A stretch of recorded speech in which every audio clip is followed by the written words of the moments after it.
Why is the restaurant closed? Times are tough, and it's taken a toll on the fast food industry in recent years. How so? Well, here are 10 restaurant chains that are currently shrinking. Subway. There's a delicious Subway food montage going on right behind me, isn't there?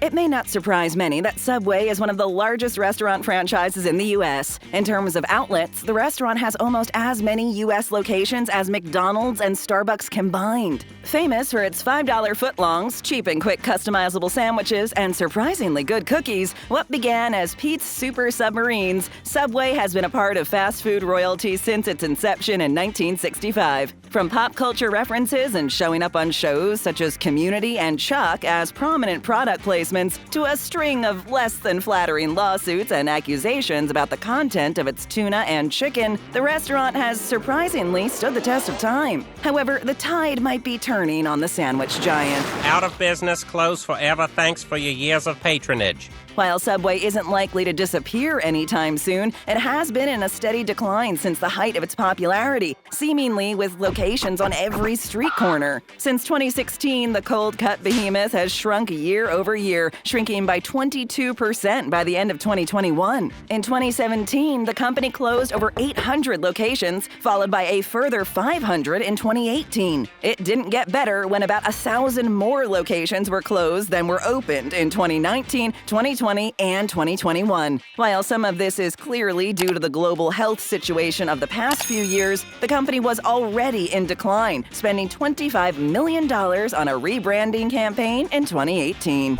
Burger King. Double meat, double cheese, double bacon. Often held up as one of the top 3 fast food restaurants alongside McDonald's and Wendy's, Burger King is famous for its flame-grilled Whoppers and terrifying company mascot. In Australia, the chain is known as Hungry Jack's, although the restaurants look exactly the same as those in the rest of the world, confusing many tourists over the years. Burger King has always come in second to McDonald's when it came to sales, but in recent years, the King has been dethroned by Wendy's. While this isn't exactly a huge blow, it has to be taken into account that Wendy's has a way smaller operation than Burger King, with thousands of fewer locations globally. They're closed. This doesn't necessarily have a huge impact on the company, but in 2020, executives announced that they would be looking to close 200 to 250 locations over the next few years due to low performance. Couple that with the failed launch of the Impossible Whopper, which only saw a 0.6% increase in sales, as well as pricing issues, and it could be a recipe for consumers to seek out the competition. Not to mention, the company has an upper management team that is always in flux, with 20 CEOs since the company's beginnings. Things could get way worse for the King before they get better. Quiznos. Okay, time for a pop Quiznos.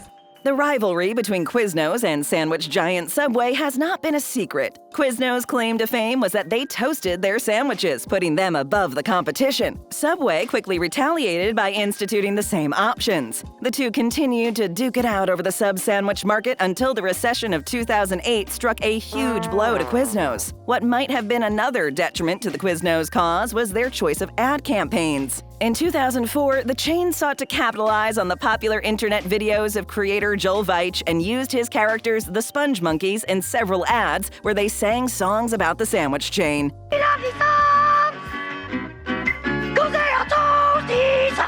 Between 2007 and 2009, 1,000 restaurants in the U.S. closed. A total of 2,000 locations had closed when in 2012 a majority stake in the company was purchased, which helped to eliminate a third of the company's $900 million debt. However, it didn't stop the company from filing for bankruptcy in 2014. Despite this, Quiznos kept operating while cutting costs and managed to cut the company's debt. However, sales have continued to decline and locations have continued to close, putting a stop to proposed plans for the restaurant to expand into other territories. As of spring of 2022, Quiznos only has 176 restaurants left in the U.S. and 200 locations in other countries. New to BabbleTop? Then how about hitting that subscribe button? Thanks. Fuddruckers. Hem. En. Be. De. Ge. Ja.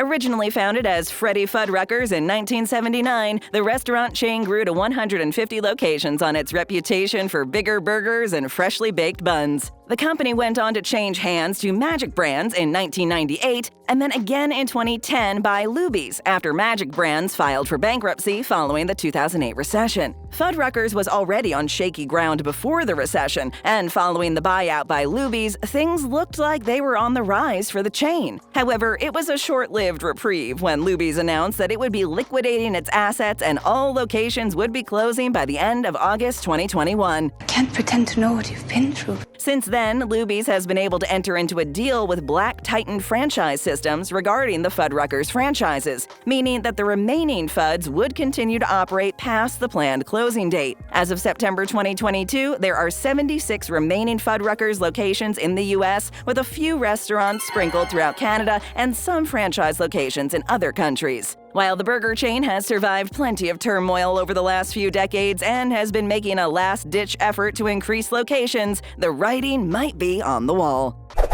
Steak and Shake. Cake, rake, lake, hamburger steak. It may be a surprise for many to know that Steak and Shake was founded In 1934. and quietly grew its brand for decades. Created in Indiana, the chain is famous for its steak burgers and for grinding its meat in view of restaurant patrons. Over the years, the restaurant chain has attempted to expand, but it hasn't been easy for them to grow. There were several attempts to move to other states in the early years, with some locations sticking and some closing shortly after opening. And it wasn't until the 2000s that the restaurant began making real headway. Steak night. While the restaurant has never been a huge chain, things took a turn for the worse leading up to 2008, when some locations were losing $100,000 a day. After changing owners, things began to look up as profits increased. That is, until 2016, when signs of trouble once again began to show as the profits began to drop sharply. This led to the company restructuring to a franchise system in 2018, but the challenges of 2022 and pre-existing problems with the company have led to continued restaurant closings. Some experts have even stated that the losses could be unrecoverable for a chain already in trouble. Ruby Tuesday. I say Ruby, you say... No. Never in the running for largest chain restaurant, Ruby Tuesday has only seen a continuing downturn over the last few years. Known for its American-style food, salad bar, and hamburgers, the restaurant also offers beer, wine, and cocktails. Beginning in 1972 as a fast casual dining experience, the company takes its name from the Rolling Stones song. Ruby Tuesday was the first large chain to include nutritional information for its dishes on its menu, and also began offering skinny cocktails, and what's now called the Fit and Trim menu. The chain has tried branching out into other concept restaurants like Lime Fresh Mexican Grill and Wok Hey, but the core restaurant continued to struggle, posing a loss of over $15 million in 2013. Ruby? This led to them dropping some of the perennial brands and closing locations, with the company eventually going private in 2017. Then 2020 hit, which of course affected the business as it did the restaurant industry at large. Ruby Tuesday has seen their locations cut from just over 400 to around 200 since the company filed for Chapter 11 bankruptcy protection in 2020. The future is uncertain for the brand as more and more fast casual options open up for diners, continuing to take its toll on the companies that were already struggling. White Castle. It feels good in here. Starting to thaw out. Yeah, I gotta say, you're starting to smell really good. All right, you just made it weird. A perennial meme, Kansas-founded fast food restaurant White Castle has unfortunately seen better days. The restaurant began in 1921 with the parent company dubbed the unwieldy White Castle System of Eating Houses Corporation. The restaurant continued to grow and even had its own employee magazine, White Castle Official House Organ. Clearly, the owners had a liking for needlessly long monikers for their operations. Of course, White Castle holds a special place in popular culture as a purveyor of tiny burgers that come in huge quantities. Big chunks of hamburger, you know? Big gobs. The hungry explorer can get boxes of 20 or 30 sliders, also known as the Crave Clutch or Crave Case, making the restaurant a favorite for students and partygoers alike. Nothing cemented this more than the 2004 film Harold and Kumar Go to White Castle. In recent years, White Castle has seen the introduction of robots into its kitchens with Flippy and Flippy 2, automated food flippers that use temperature detection to optimize and streamline cooking. Despite these innovations and the fact that the chain is the longest operating fast food restaurant in the U.S., White Castle is still seen as a niche restaurant with just under 400 locations in the U.S. and a slowly shrinking footprint that could eventually see the castle being conquered. Golden Corral.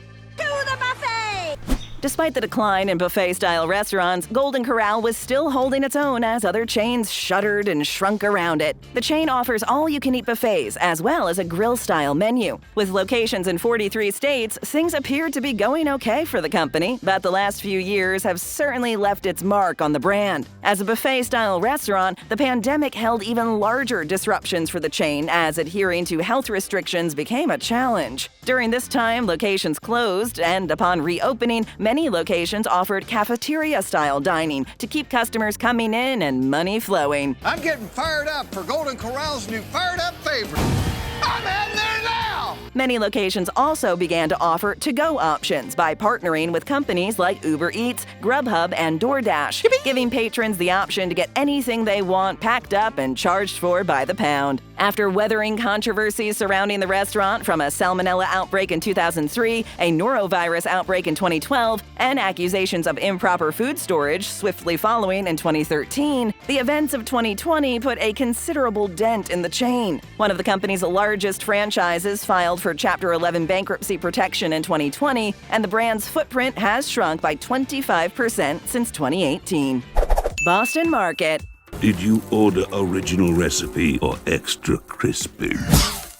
Originally named Boston Chicken when first opened in 1985, the chain was renamed Boston Market in 1995 due to the restaurant branching out into a larger selection of non-chicken-related food options. Offering a menu revolving around rotisserie chicken, the chain rapidly expanded in the late 80s to mid-90s, which brought in a steady revenue stream, but led to huge interest rates on loans the company had taken on for development. This led to the company filing for bankruptcy in 1998 and ultimately being bought by McDonald's, who originally purchased the company for its real estate but decided that there was still money to be made. Despite this effort, the company proved to be a loss for the Golden Arches, and they sold it in 2007. After a legal battle in Canada surrounding the use of Boston in their branding due to the pre-existing Boston pizza chain, Boston Market agreed not to use Boston in their marketing for 5 years. In 2020, the company once again changed hands and has continued to lose ground. At the height of its popularity, the chain had over 1,000 locations, but that has since shrunk to 340 as of 2022. Since 2016, the chain has closed an average of 100 locations a year, and the blow dealt by the recent global events could be the beginning of the end for the humble chicken chain. Dunkin. Everyone wants my Dunkachino. Can't get enough of my Dunkachino.